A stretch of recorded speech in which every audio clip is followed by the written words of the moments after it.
How are you? I'm fine, and I want to tell you that I miss you so much, and I hope that we can meet again at school pretty soon, okay? Well, today we're going to talk about the coronavirus. As you know, it's something really bad that has happened to us, and I want to tell you about some new vocabulary, some new words that you can use or you can understand the words in English better. And if you want to take notes, it's gonna be good. And I'm going to do it in two parts. The first part, it's about the coronavirus vocabulary.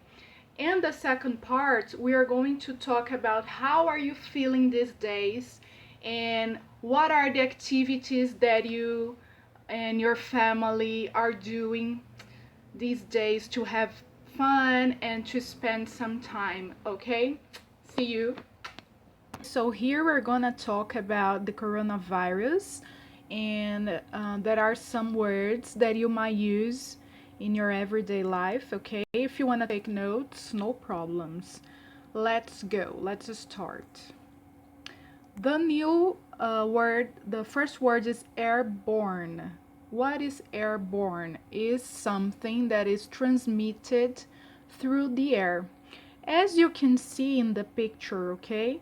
As we're talking about the virus is transmitted through the air and we call it airborne, okay? Next is the alcohol gel or the hand sanitizer. This one you know, okay, because it's really similar to Portuguese, and it's a liquid or gel, of course, that we use to decrease infectious agents on the hands, okay? So we use it every day, every time. Next word is cluster or crowded environment. What is crowded? Crowded is exactly what you can see in this picture. It's a lot of people together. When you are in a place that it has a lot of people together, you can call it a crowded environment. Okay? The next word is contact. Contact is also a word similar to Portuguese. As you can see in the picture too, is the physical touching. It can be when you shake someone's hands, all right? When you are greeting someone and you say hi, hello, and you shake hands with the person that you are talking to or you are meeting.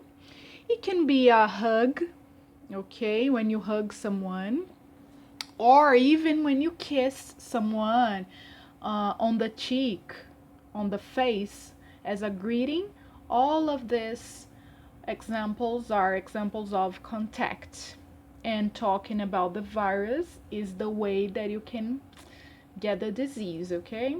That you can be contaminated.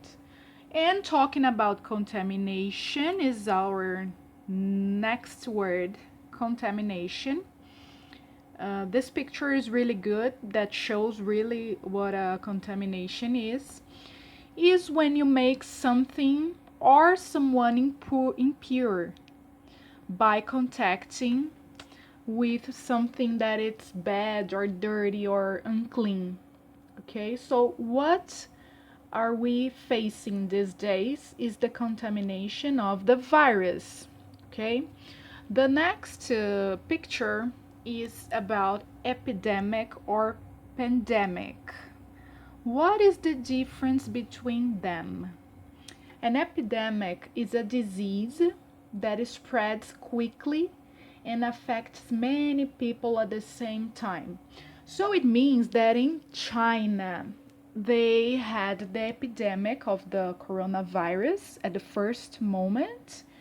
But what happened after is that the disease spread for all over the world.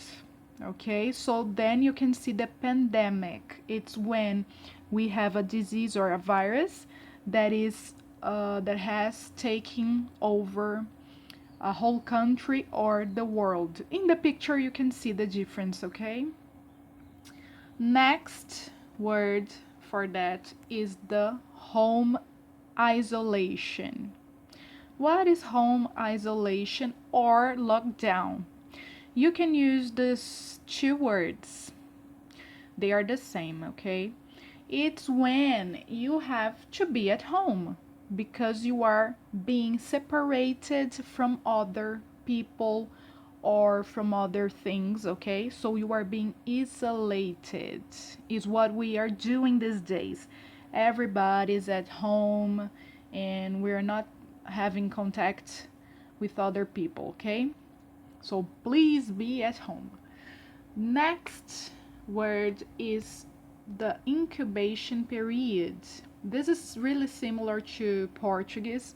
Is the time between exposure to an infectious disease, in this case the coronavirus, and the appearance of the first signs or symptoms. Okay, so first you get the disease, you get infected by the disease, and the virus is incubated, is really silent, and you don't have symptoms. After some days, you start feeling bad and feeling ill. Okay. The next word is the quarantine. What is the quarantine? Is the strict, really strict isolation imposed to prevent the spread of the disease. So we are all in quarantine because if you are sick, you don't want to contaminate others. So you stay home, okay? Or if people think that you are really with the virus, you are going to stay in quarantine at the hospital, okay? But in some cases, just in some cases, all right? The last word is the medical mask. This is the mask that we use to prevent to get the virus, okay? So here we have the transmission of coronavirus is through the air, as I told you, airborne, remember? It's through human contact, and also if you take some contaminated objects. Okay, that's why it's really important that you wash your hands all the time and you keep yourself clean. The symptoms are sneeze, okay, as you can see in the first picture. If you have a fever, the second picture, a dry cough in the third picture, and the last picture is shortness of breath, or if you are feeling tired or you can't breathe normally. All right, this is the second part of the class, and we're gonna talk about feelings and emotions. How are you feeling these days? So here you can see 6 pictures, and the first one is fine. If you are feeling fine, as everything is okay and normal, okay, the word is fine. The next word that you can use is fun. If you're having a lot of fun in your days. The next one is hungry. You know, because we are at home doing nothing and we eat all the time and we feel hungry all the time. I know that. The next one is bored. If you feel like your days are so boring because you have nothing to do, the word that you can use to describe is bored. The second one is sad. If you're feeling sad, if you're feeling upset, you can choose this one. And the last one is afraid. If you are afraid of everything that is happening, or if you are scared about the disease, this is the one that you should use to talk about your feelings, all right? The next part, here I have some tips for you about the things to do in the quarantine. Some tips, some things that I've been doing these days and I'm having a lot of fun. The first one is to spend time with your family. Maybe you could enjoy talking to your parents, your siblings, and get to know them better, right? The next tip that I have for you is watch series. Watch series or movies or documentaries on Netflix or whatever. You can also read books. There are a lot of great books that you can read to improve yourself and your knowledge. You can also play games, video games, and game boards. It's also fun. Another thing that you should do for fun and to spend time and relax is listening to music. It's also a great idea. You can cook a new recipe. You can cook with your parents or with your brothers and sisters or even alone. Cook a new recipe or an old one too. You can draw. I know I have a lot of talented students that love drawing, so this is a good thing for you to improve your creativity. Dance. You know that I love dancing and it's a great way to exercise. You can also learn a new language. There are a lot of websites that you can learn language for free, and also study online courses that are free online courses too that you can learn. And this is my message for you guys. I hope you enjoy every day as much as you can and realize that the happiness is made of simple things, Teacher Carol.